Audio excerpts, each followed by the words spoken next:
রে, কে ফোন দিল? ওই যে আম্মু পিঙ্কি কল দিছে। কি বলছে কল দিয়ে?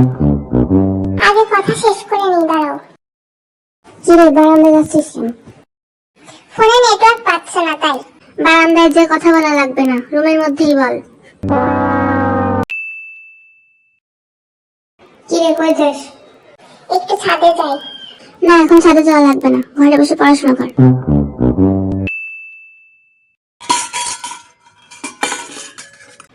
এই তুই রান্নাঘরে কি করিস?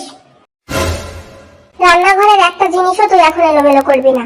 সবকিছু আমি পরিষ্কার করে রেখে আসছি এই মাত্র। এই রুমের দরজা ফেরাবি না, দরজা খুলে রাখ। ঠান্ডা বাতাস আসছে আম্মু। আসুক, তাও তুই দরজা খোলাই রাখবি। এই তুই আবার কোথায় যাস? উফ, বাথরুমে যাই আম্মু। সারাদিনের ভিতর কয়বার বাথরুমে যাওয়া লাগে তোর? যাবি যা, কিন্তু দ্রুত বের হবি বাথরুম থেকে। মানে বাথরুমে যেও কি একটু